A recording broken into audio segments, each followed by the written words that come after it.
350 वर्षाची परंपरा खंडित करून आपण वेगळीकडे काहीतरी निर्णय घेऊ नये, याच ठिकाणी असा पालखीचा मुक्काम करावा माऊलींचा. हा पालखी सोहळा हलवू नका.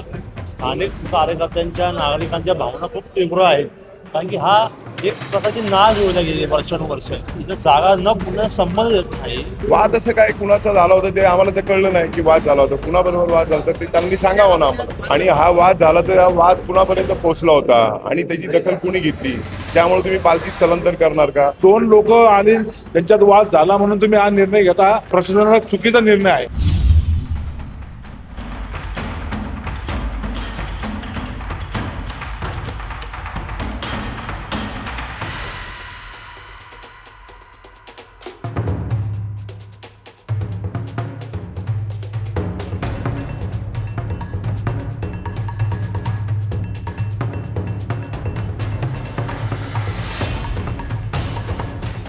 आता आपण आहोत पुण्यातील भवानीपेठ भागातील पालखी विठोबा मंदिरात आणि याच ठिकाणात गेल्या 350 वर्षापासून या ठिकाणी जी आळंदी येथील ज्ञानेश्वर महाराजांची पालखी या ठिकाणी मुक्कामाचीच असते. पण पाहिलं तर आता हा जो मुक्काम आहे हा आता इथून हलवण्यात येणार याची माहिती मिळत आहे. पुण्यातील SP कॉलेज ग्राउंडवर हा मुक्काम हलवण्यात येणार असल्याची माहिती मिळत आहे, कारण या ठिकाणी जागेची कमतरता आहे असं या ठिकाणी सांगण्यात आलं आहे. पण एकंदरीत पाहिलं तर गेल्या अनेक वर्षापासून या ठिकाणी हा जो सोहळा आहे, ही पालखी आहे, इथे येते 2 दिवस या ठिकाणी मुक्काम होतो. पण पाहिलं तर आता ही जी पालखी आहे ही इथून हलवण्यात आल्याचा निर्णय घेण्यात आला आहे. आणि आता सध्या आपण आहोत याच मंदिरात ज्या ठिकाणी ही पालखी थांबते आणि या ठिकाणी आपल्यासोबत काही विश्वस्त आहेत.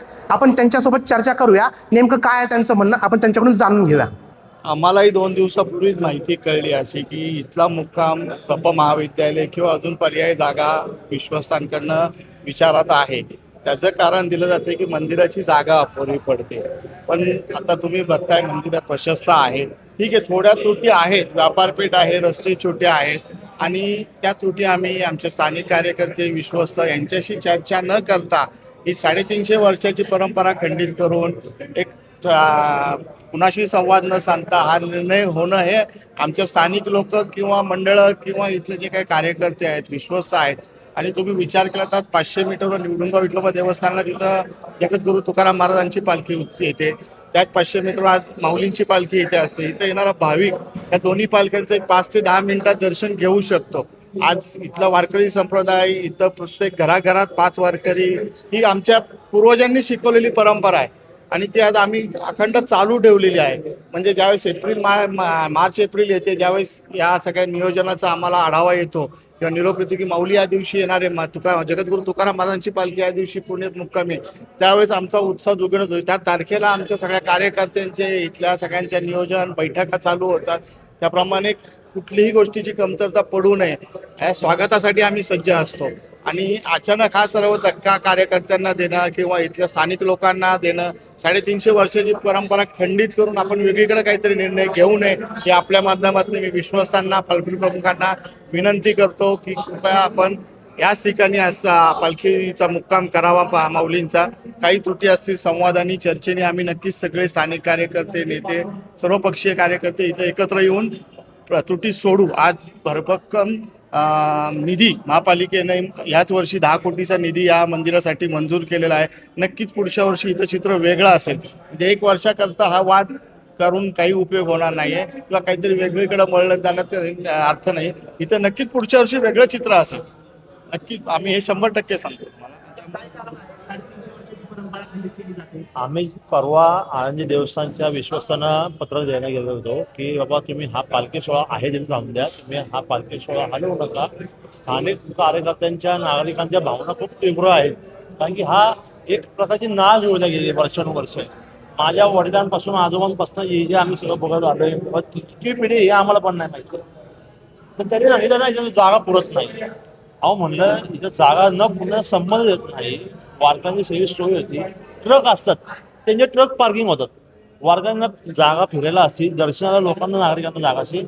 पुढे आम्ही त्यांना एक असा पर्याय दिला किंवा तुम्ही ज्या रस्त्याने तुम्ही दोन्ही बाजूचे पोलीस थांबवता, 100 पोलीस असतात, तुम्ही माऊलीच्या पादुकांना हात लावून देत नाही. तुम्ही ते ऍक्च्युली पहिल्या अगोदर काय व्हायचं किंवा प्रत्येक चौकात 1 मिनिटं पालखी थांबायची, त्या चौकात जेवढे नागरिक असायचे पाया पडायचे मग पालखी पुढे जायची. आता काय होतं, पाया पडता येत नाही त्यामुळे सगळे इथे येतात. मग जर त्यांना दर्शन घ्यायचं असं कोणाला थांबवू शकत नाही. प्रत्येक जीवाचा प्रश्न आहे, हा भक्तिभावाचा प्रश्न आहे. मग तुम्ही फक्त गरजेचं कारण जर असाल तर तुम्ही प्रशासनाला सूचना करा. तुम्ही अनेक मार्ग आहेत प्रशासनाकडे. एवढा मोठा सोहळा आहे, आज 5-7 लाख वारकरी पुण्यामधून जातात होत्या, तर तुम्ही उपाययोजना हे करू शकतात. जर पुणे सोडून बरं इथून जर तुम्ही पालखी हळली तिथं काय होणार आहे वेगळं? तिथंही तेच होणार जे इथे होतं ते. 500 मीटर पुढे आणखी एक पालखी थांबते, तिला विरोध होत नाही, आपल्या इथेच काय विरोध होतो? नेमकं काय असं घडलं की विरोध होत आहे? आता त्यांनी काही कारणं अशी सांगितले आम्हाला की जागा पुरत नाही आम्हाला आणि खूप चेंगराचेंगरी होती. आजपर्यंत इतिहासात तुम्ही बघा तिथेही परिस्थिती तीच आहे ना? तिथेही तीच आहे, तेवढंच रस्ता आहे. पण काहीतरी निमित्त मात्र कारण काढायचं आपल्याला काही सांगायचं म्हणून आम्हाला दुजबी कारण सांगितलं गेलेलं आहे हे. ते आमच्या मनाला बिलकुल पटलेलं नाही. म्हणलं हे तर कारण नाही म्हणलं होऊ शकत. जर तुमच्या मनात काय वेगळं असेल तर तसं आम्हाला सांगा. तेव्हा त्यांनी आता आम्हाला काही उत्तरं दिलेली नाहीत. दादा, काही वाद झाल्याची माहिती मिळते. मागील वर्षी दोन्ही देवस्थान विश्वस्त आहेत, त्यांच्यामध्ये काही वाद झाला होता, त्यानंतर हा अशा प्रकारचा निर्णय घेतला अशी माहिती मिळत आहे. काय नेमकं खरं? वाद वगैरे असे विषय नसतात. वाद आता हे आता जिथं उत्सव असतो, जिथं जत्रा असते, त्या ठिकाणी हे सगळ्या गोष्टी घडत असतात, होत असतात.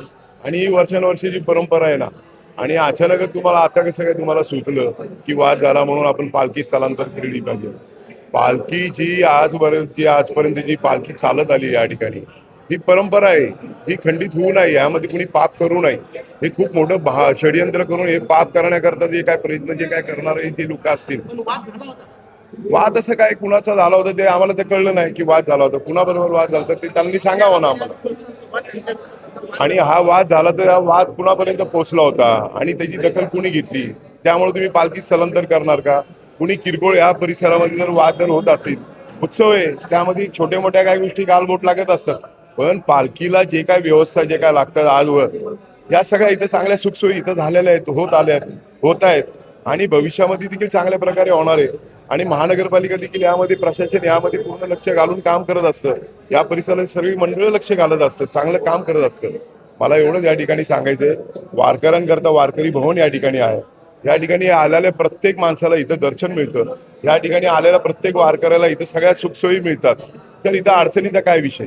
तर काहीतरी गालबोट लावण्याचा आणि फक्त त्याला काहीतरी कारण द्यायचं की इथं वाद झाला म्हणून पालखी स्थलांतर करते, ही परंपरा जी वर्षानुवर्षी जी चालत आलेली आहे ही खंडित करू नये. जर कुणी असं करू इच्छित असेल तर त्याबद्दल आम्ही सर्व मंडळ, या परिसरातले नागरिक, व्यापारी, सर्व थरातली लोक या ठिकाणी या परिसरात राहतात. प्रत्येक समाजाचा माणूस या कॉस्मोपॉलिटन परिसर आहे आणि आलेल्या वारकऱ्यांच्या प्रत्येकाची इथं सोय होत असते. आणि तुम्ही अचानक तुम्ही हा निर्णय घेणार, हा पाप आहे. या पापाचा भागीदार कोणी होऊ नये. आणि एवढा मोठा कार्यक्रम दरवर्षी होत असतो. गेल्या अनेक वर्षाची परंपरा, किरकोळ वाद तर प्रत्येक ठिकाणीच होतात, पण त्यासाठी एवढा मोठा निर्णय घेणं कितपत योग्य? तो योग्य नसल्या कारणामुळे आम्ही सगळी मंडळं आणि आम्ही सर्व परिसरातले प्रत्येक कार्यकर्ता याकरता आम्ही झगडणार आहोत. याला जर आंदोलनाचं स्वरूप लागलं तरी चालेल, पण आम्ही पालखी स्थलांतर इथे या ठिकाणी होऊन देणार नाही. आणि प्रशासनाने आता 10 कोटी रुपये दिलेत ना, इथले मंडप असतात, या ठिकाणी सुखसोयी सगळ्या गोष्टी इथं असतात. आणि महानगरपालिकेने चांगला अतिशय प्लॅनिंग म्हणजे या ठिकाणी मंडप असतो, पाण्याचे कनेक्शन्स असतात, आरोग्य सुविधा असते, या ठिकाणी राहण्याची व्यवस्था असते, या ठिकाणी अन्नदान असतं, अन्नछत्र असतं, अशा सगळ्या अनेक सुखसोयी इथं महानगरपालिका यावेळी तर चांगलं बजेट दिले श्रीनाथ भिमाले यांनी. त्यांचं मी या ठिकाणी अभिनंदन करतो, त्यांचे आभार व्यक्त या ठिकाणी मी करतो. मग दादा, अनेक वर्षापासून महाराजांची सेवा करतात, पिढ्यानपिढ्या सेवा चालू आहे, आता कुठेतरी खंडित होणार आहे, काय भावना आहे? भावना म्हणजे इथं अत्यंत म्हणजे हृदयापासून वाईट वाटतंय की जे आपण एवढं हे करतोय, हे काय कोणी वारकऱ्यांना कोणी बोलवायला जात नाही. हे स्वतः वारकरी येतात. कुठलीही पत्रिका वगैरे आपण कोणाला पाठवत नाही किंवा याचं काही निमंत्रण नसतं की तुम्ही सोहळ्याला या किंवा तुम्ही आलेच पाहिजे, असं काय नाही. हे स्वतःहून येणारे वारकरी लोक आहेत आणि त्यांची जर आपले मनोभावे आपली सेवा करत असेल, कुठंतरी काहीतरी गालबोट लावायचं आणि काहीतरी नवीन चर्चा करायची, हे अत्यंत चुकीचं आहे आणि अत्यंत घाणेरडा प्रकार आहे. किरकोळ गोष्टी होतच राहतात. होतच आता त्याचं रूपांतर अशा कुठला प्रकारे करणं याच्यामध्ये कितपत योग्य आहे? याच्यामध्ये कुठलीही भावकी वगैरे कोणी नसतं. 18 पगड जातीचे लोक असतात, कुठलेही एका जातीचे लोक नाहीये किंवा कुठल्या समाजाचं हे नाहीये. 18 पगड जातीचे लोक असतात, त्याच्यामध्ये थोडंसं किरकोळ होतच. त्याच्यावर करता जर तुम्ही हा एवढा निर्णय घ्यावा असेल तर अत्यंत चुकीचं आहे असं मला वाटतं. आता काय सांगणार? आता पालखी मुक्कामाला याची विरोध होत आहे किंवा पालखी मुक्काम बनवला जात आहे, आता काय भावना आहेत आणि यापुढे तुमची काय भूमिका असणार? कसं आहे, कुठली परंपरा निर्माण व्हायला शेकडो वर्ष लागतात आणि परंपरा पुन्हा पुन्हा घडत नाही.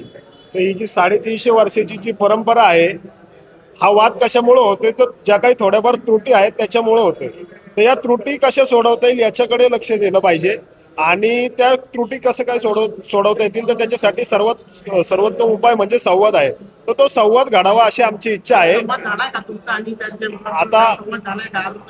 आता ही जी चर्चा आहे ती डायरेक्ट माध्यमातून आम्हाला कळली.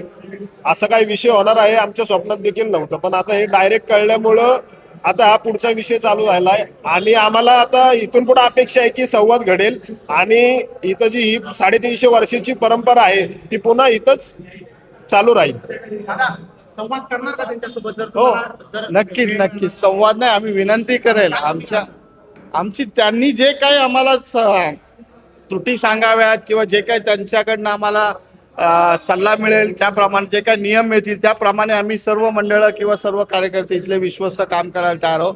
आमचे हात जोडून तिथल्या विश्वस्तांना पालखीप्रमाणे एकच आहे, आपण सांगितलेली सेवा आम्ही करायला तयार आहोत. फक्त इथला जो 350 वर्षाची परंपरा आहे ती आपण खंडित करू नये आणि आमच्या जी इथं नाळ जोडलेली आहे त्या भागाची, या पूर्व भागाची, इथल्या घराघरातल्या जनतेची किंवा इथले सर्व समाज इथं एकत्र त्या सेवेसाठी उतरतो, तर त्या सेवेचा मान आपण ठेवावा आणि काही त्रुटी असेल आम्हाला सांगाव्यात. आम्ही ते सर्व कार्यकर्ते मिळून पूर्ण करू आणि त्यांचे पूर्ण सहकार्य त्यांना करूया. कॉलेजच्या मैदानाचं नाव पुढे येत आहे, काही एवढ्या प्रकारे म्हणजे एवढी सुविधा मिळणार का ज्या प्रकारे इथे मिळत आहे? तिकडे काय अडचण होणार नाही का? काय तुम्हाला वाटतं एकंदरीत आम्ही काय करणार आहोत हा आमचा अधिकार आहे. तिथे काय होईल हे मी सांगू शकत नाहीये, ही प्रशासनाची जबाबदारी. इथेही प्रशासन तेवढंच आम्हाला सहकार्य करतंय. मला आता थोड्या वेळापूर्वी सांगितलं सुद्धा की सहकार्य आम्हाला निश्चित झालंय. 1 वर्षापर्यंत इथलं चित्र बदललेलं असणार आहे आणि नक्कीच थोडाशी त्रुटी असतील. गावठाणाचा भाग आहे, वाडा वस्त्यांचा भाग आहे, लोकसंख्या जास्त आहे, व्यापारी भाग आहे, पण त्या दिवशी पूर्ण भक्तिमय वातावरण असतं आणि असं कुठलंही गालवट आजपर्यंत 350 वर्षात लागलेलं नाहीये. आणि तुम्ही विचार करा, तुकाराम महाराजांची पालखी आणि ज्ञानेश्वर माऊलींची पालखी 500 मीटरच्या अंतरावर आहे. म्हणजे येणारे वारकरी संप्रदाय किंवा भाविकांनी निवडुंगा विठोबाचं दर्शन म्हणून SP कॉलेजला जावा का? लांब अंतर पडेल. आणि इथं जे काय घराघरात 5 वारकरी घालणे किंवा जे काही मंडळं किंवा जे काही सगळे आमचे मित्र परिवार कार्यकर्ते जे काही इथं त्यांना सहकार्य करतात किंवा जे काही आम्ही सेवा घडवतोय, म्हणजे पाय दाबल्यापासून ते चष्मे वाटप, आरोग्य, ह्या सगळ्या सेवा इथं घडल्या. अन्नदान तर होतच होतं. इथला पूर्ण व्यापारी वर्ग जरी मार्केट यार्डला गेला असेल तरी इथले पूर्ण सगळे व्यापारी, सोनार, ट्रान्सपोर्ट वर्ग आपले स्वतःचे गोडाऊन्स किंवा दुकानं खाली करतात लोक आणि तिथं सर्वांची राहण्याची व्यवस्था करतात. आमच्या या भागातली पालखी येणार म्हणले तर 2 दिवस आम्ही घरात कुलूप लावत नाही, येणाऱ्या वारकऱ्याचं स्वागतच होत असतं. या पद्धतीने इथं ही परंपरा आमच्या वडवडिलांनी, आमच्या पूर्वजांनी जोपलेली. आज अनेक दिंडी प्रमुख जे पूर्वी होते आमच्या पूर्वजांसोबत, त्यांनी सुद्धा काही जागा, घरं इथं दाखवलीत. या इथं आपली दिंडी मुक्काम असतो, ही लोक आपली व्यवस्था करतात. ह्या लोकांचाही विचार घेतला पाहिजे ना त्यांनी, की एक ठराविक लोकांचा विचार करून काही विश्वस्तांनी निर्णय घेऊन जागेचं कारण देऊन हे चुकीचं आहे. तर आपल्या माध्यमातून मी पुन्हा एकदा विनंती करतो की हा निर्णय हा विचारात घेऊ नये आणि आम्हाला सेवेचं पुन्हा एकदा संधी मिळावी. रामकृष्ण. आता काय करणार? कारण की या सोहळ्यात अनेक व्यापारी असतात, इथे नागरिक असतात, वृद्ध महिला, वृद्ध पुरुष असतात. अनेक जण हा जो उत्सव म्हणून साजरा केला जातो, आनंदाचं वातावरण असतं आणि आता पालखीचा मुक्काम इथे होणार नाही अशी माहिती मिळत आहे. आता माझं पलीकडं श्रीनाथ सेवा प्रतिष्ठान म्हणून संस्था आहे. आता मी गेली जवळजवळ 25 वर्ष तिथं काम, 25 ते 30 वर्ष आले करतोय. 7 ते 7.5 हजार वारकऱ्यांची आम्ही जेवणाची व्यवस्था करतो. त्यात कुठलीही गैरसोय नसती. लोक येतात, वारकरी येतात, भक्तिभावाने जेवतात, कुठलाही हे नसतं. आणि 2 लोकांच्या दंग्यामुळे जर तुम्ही हा निर्णय घेत असाल तर खूप चुकीचा निर्णय आहे. आणि आम्ही आज इथं आमच्या परिसरात बघा, शाळा म्हणा किंवा वाड्यावस्ती म्हणा, आमची घरं म्हणा, आम्ही सगळीकडे वारकऱ्यांची व्यवस्था करतो, त्यांची राहण्याची व्यवस्था. असं कधीच कुठल्या गोष्टीत गैरसोय झाली असं कधीच नाही ना त्यांना. त्यामुळं आम्ही हा भाग जो निर्णय घेतलाय शासनाने, आणि आम्हाला आज कळलं की पेपरला बातमी आल्यानंतर कळलं की असाच निर्णय यांनी घेतलाय. आणि हा पालखी सोहळा म्हणजे काय साधा नाहीये ना. आज 2 पालख्या पंढरपुराच्या पहिले पुण्यात नानापेठेत जमतात. म्हणजे हा वैष्णव सोहळा आहे आमच्यासाठी आणि सगळ्या परिसरातल्या लोकांना. मग इथनंतर भवानी मातेला दर्शन करतात आणि दोन्ही पालख्या विभक्त होतात. येणाऱ्या प्रत्येक भाविकांना माहिती की बाबा दोन्ही पालख्यांचं दर्शन आम्हाला इथं होतं. दोन्ही पालख्यांचं दर्शन करताना लोक वारीच्या मार्गाला लागतात. त्यामुळं असं कुठली गैरसोय होती किंवा कारण दोन लोक आले त्यांच्यात वाद झाला म्हणून तुम्ही हा निर्णय घेता प्रशासनाचा चुकीचा निर्णय आहे. काय सांगणार जर आपली मागणी मान्य नाही झाली तर आपली भूमिका काय? आम्ही आजच इथं महाआरती ठेवली संध्याकाळी 7 वाजता. या भागातले सगळे कार्यकर्ते मंडळं विश्वस्त आणि जे काही वारकरी संप्रदाय किंवा सर्व समाजाची मिळून इथं एक मोठी महाआरती ठेवलेली आहे. त्यात आम्ही पुढची काय दिशा असेल ते सर्वजण ठरवणार आहोत. उद्यापासून आम्ही सगळ्या मंडळांना प्रत्यक्ष भेटून इथले सगळे मंडळ एकत्र येणार आहोत. सह्यांची मोहीम चालू करणार आहोत. त्याप्रमाणे आम्ही मुख्यमंत्री, माननीय उपमुख्यमंत्री, मुख्यमंत्री या सर्वांना निवेदन आम्ही जाऊन देणार आहोत. त्यांनाही विनंती करणार आहोत आणि सर्वांची आता संध्याकाळी काय दिशा ठरेल त्याप्रमाणे आम्ही पुढच्या गोष्टीला इथली सर्व मंडळं आम्ही काम करायला तयार आहोत. पुन्हा एकदा विनंती तीच आहे की आम्हाला हा सोहळा आनंदात पार पाडू द्या. रामकृष्ण हरी.